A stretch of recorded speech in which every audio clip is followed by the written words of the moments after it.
Becky Wade Firth, recently married, and I am a marathoner and author, and I also race everything all the way down to the steeplechase. So steeple to marathon, and live and train here in Boulder, Colorado. So I just finished an easy 6-mile run, and what I like to do after runs kind of depends on the nature of what I've just done, how long and how hard it was, and what else I have going on that day in terms of training. But my goal is always to leave my body in a good state, especially when I'm in very heavy training like I am now, preparing for the Boston Marathon. And also especially in the winter when it's cold and, I feel tight and stiff pretty often. And so I do some stretches, and then I do some rolling out with tools, and then I do some laying down stretches with a rope. That's typically what I do after a run. But because I have tight hip flexors, I always start and end runs, actually, just kind of getting a nice deep stretch here, activating my glute, holding it for a few seconds, and then kind of letting go, being sure that my core is engaged, and just going through that a few times. And then also kind of working the interior as well, kind of same, activating my glute and core, and just holding for a few seconds. Switch sides. I like to rotate, if I can remember, which side I start with each day, just so I'm not like favoring one side or the other. But of course, if there's anything in particular that is tight or sore or hurting or anything like that, like I'll give that extra attention.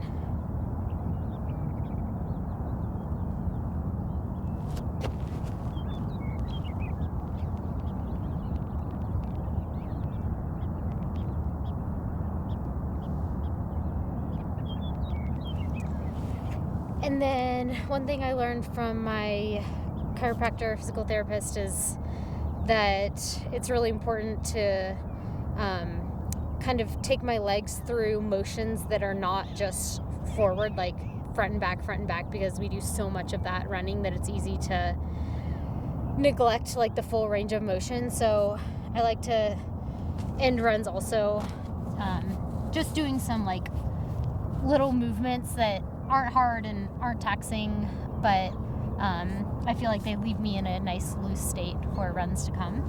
So I'll do kind of some stuff that I used to do back in my hurdle days.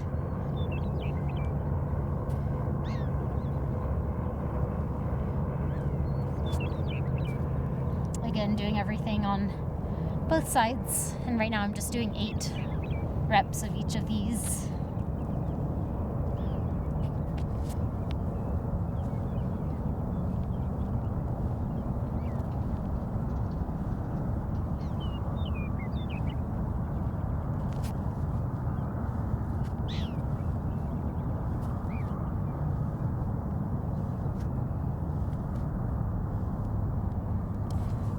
Donkey kicks.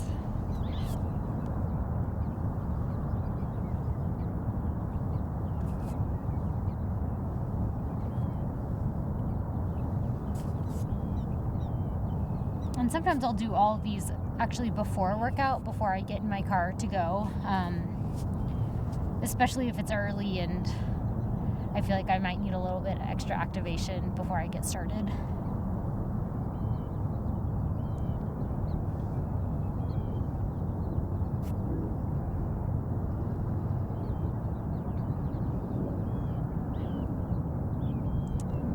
And I always include leg swings in there too.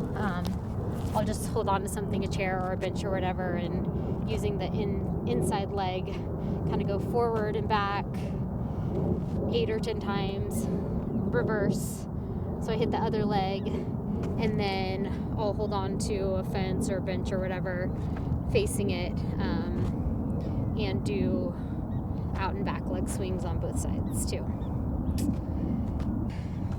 Next is when the tools come out. one that I always do, I usually do this one before runs actually, and then sometimes at night when I want to kind of go to bed in a good state. But I find that this little guy really unlocks areas kind of in my glute and hip flexor that are really tight but that are really hard to get just stretching on my own. And it's not too scientific how I do it, but I really just kind of roll around until I find a spot that feels really tight, and then I'll just kind of sink into it and try to relax into it a little bit. And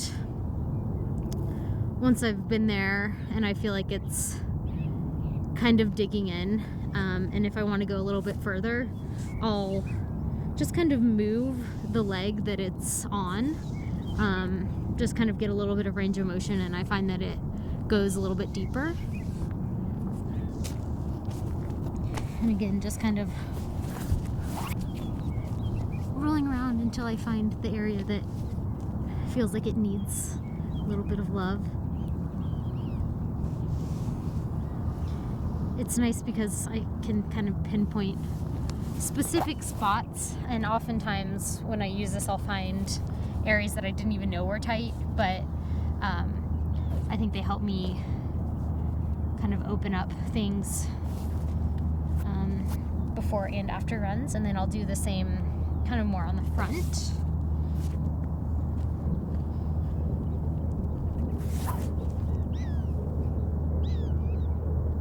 And sometimes I'll kind of rock a little bit on it. And then zone in a little bit on the tighter areas.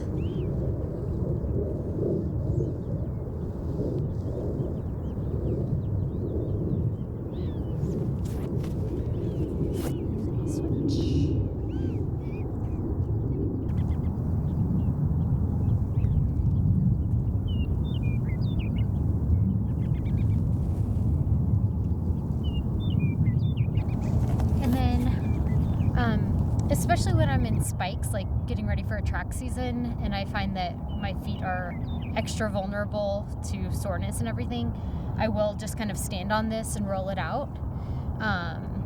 And I would do that typically before a run or a hard workout. And then for my calves and my quads, this is my go-to. And slip it on and just kind of, I kind of try to hit everything, but there are inevitably going to be places that are a little more tender when I am rolling around, and so I'll give those some extra attention and try to see if I can't loosen them up a little bit.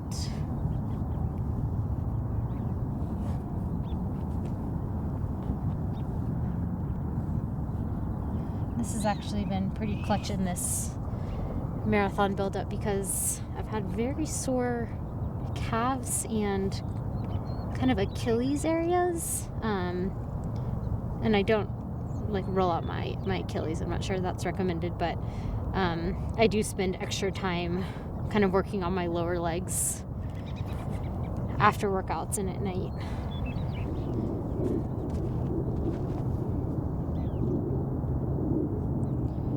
So doing a little double duty hamstring and quad, although my quads seem to get a lot more sore than my hamstrings. So that I kind of let my quads dictate where this one goes, unless I have something in particular on the back of my leg. I don't set a timer or anything. I know some people do with stretching, but I just kind of go till I feel like I feel good and maybe in a little bit better state than when I just started. And then the last thing after a run, and I often will do this later on in the day, like before bed, but there's a little stretching routine that I go through with a rope, and this is active isolated stretching that was created by the Wharton men, and my friend taught me this routine like several years ago, and it's still something that I use almost every night. and basically just lay down and go through a whole series of kind of stretches on both sides. And so I normally will do like 8 or 10 repetitions, but it's basically 2 seconds holding each stretch. So I'll just do a couple of each one. I won't go through all 10 reps, but this one,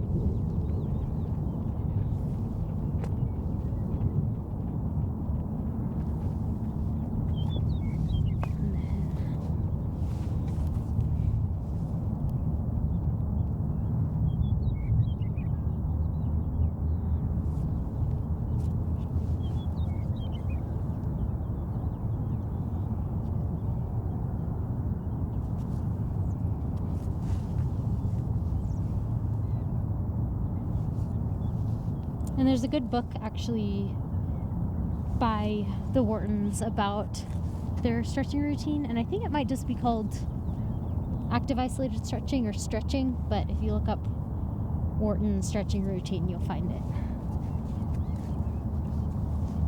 And I think they also have all sorts of videos and stuff too.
And again, normally I'd be doing like 10 of each of these.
Almost done.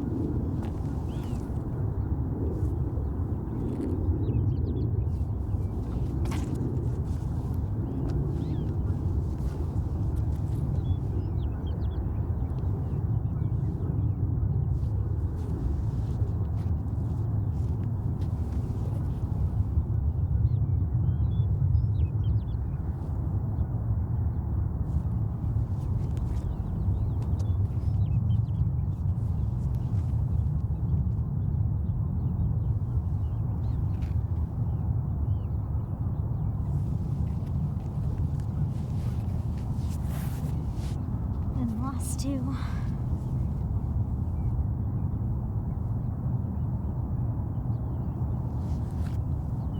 You do these before or after? I usually do them at night. At night. Yeah, either right after a run, but I'm usually focusing more on like kind of specific areas with the roller and stuff like that right after a run. And I just find this is a really good general way to get things in a good place before I lay down for the night. And by the time I've done all that, I feel like I've worked a lot of different areas, gotten a lot of range of motion, and feel pretty good to take on the next session.